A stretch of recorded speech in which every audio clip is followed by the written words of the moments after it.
आइ दैमाया बांनानै गामिनि लामा आरो माथावरिखौ बुखारलांदों। राहा गोथेना नावजों गंब्रै गामिनि रायजोफ्रा थांलाय फैलाय खालामनो गोनां जादों। चिरां जिल्लानि सिङाव थानाय 3 नं सिडली बिधानसभा बियाबनि मादारपुर, दाबबिल, नाथुरबारि बायदि गामिनि सुबुंफ्रा समखिखांदों।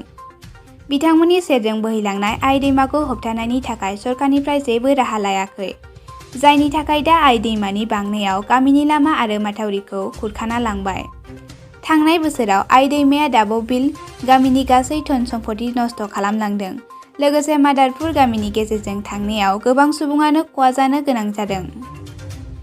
मन्त्रि एमएलए जिल्ला बेंगिरि बिथांमोना खौरां लाफैदोंमोन, नाथाय बिनि सायाव जेबो राहा लायाखै होनना गामियारिफ्रा फोरमायदों। बिटिसि खुंथायनिफ्राय दोंसे माथावरि खोना होदोंमोन आइ दैमाखौ होबथानो थाखाय, नाथाय बोसोरनि गिबि दै जानायावनो बे माथावरिखौ आइ दैमाया बुखारलांबाय। सरकारनि सेराव गामियारि सुबुंफ्रा दाबी खालामदों बे बिथिङाव थाबैनो राहा लानो थाखाय। মানে ক'বলৈ আমাৰ এনেকুৱা হৈছে, আমাৰ ভাষা নাইকিয়া হৈ গৈছে।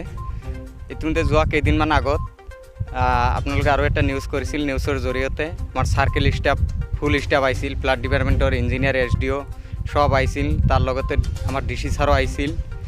আহি পেলাই আমি ভাবিছিলোঁ যে আমি ইমান ডাঙৰ এটা সংকটত আছোঁ, যে আমাৰ আই নদী যি গৰাখহনীয়া আৰম্ভ কৰিছে, আমাৰ মাদাৰপুৰ গাঁওখন প্ৰায় সম্পূৰ্ণৰূপে ধ্বংসত পৰিণত হৈছে।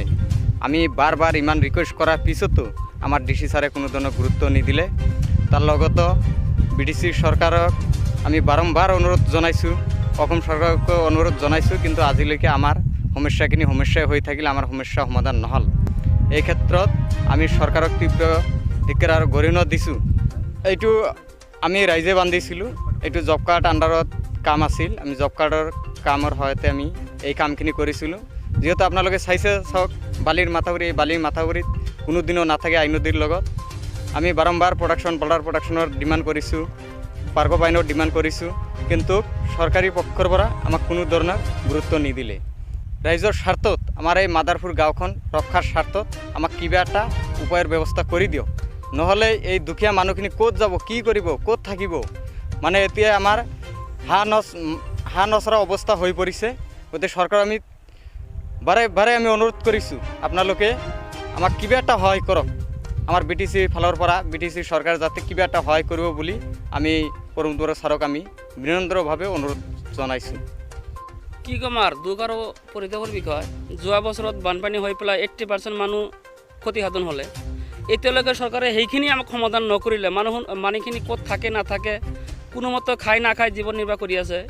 এই বছৰেও আমি মন্ত্ৰী মিনিষ্টাৰ DCক মাতি পেলাই যাতে মাথাউৰিখন কিবা এটা মানে ব্যৱস্থা কৰি ছেভ কৰা যায়, আমি অনুনয় বিনয় কৰিলোঁ। এনেকুৱা মন্ত্ৰী মিনিষ্টাৰ অহাৰ পিছতো আজি আপোনালোকে চাওক, কালি অলপ পানী বাঢ়িছিল, অলপ পানী বাঢ়ি এই বালিৰ মাথাউৰিখন এনেকুৱা খহি পৰি আছে। ৰাতিৰ ভিতৰত যে এনেকুৱা খহি গাঁৱৰ মাজেদি নদী সোমাব, এইটো আমাৰ সন্দেহ হৈছে। আৰু যদি চৰকাৰ পক্ষই আমাক কোনো ধৰণৰ সহায় সহযোগিতা নকৰে, তেনেহ'লে আমাৰ আগতীয়াকৈ এখন ৰিলিফ কেম্পৰ ব্যৱস্থা আমি ৰাইজে মিলি কৰিম। যোৱাকালি আমি ৰাইজৰ দান বৰিঙৰ দ্বাৰা এখন মাথাউৰিৰ ব্যৱস্থা কৰিছিলোঁ, কিন্তু সেইখন পানী বাঢ়ি নাইকিয়া কৰি দিলে। গতিকে চৰকাৰ পক্ষক আমি আৰু কিমান ৰিকুৱেষ্ট কৰিম, কিমান অনুনয় বিনয় কৰিম। গতিকে আমাৰ আৰু উপায় নাই। আমাৰ জন্মৰে পৰাই আমি বহুত চাই আহিলোঁ, এই আই নদীয়ে ক্ষতিৰ পৰ ক্ষতি এনেকুৱা ক্ষতি কৰি আছে। হাজাৰ হাজাৰ শালি খেতি আমাৰ নাইকিয়া কৰি দিলে।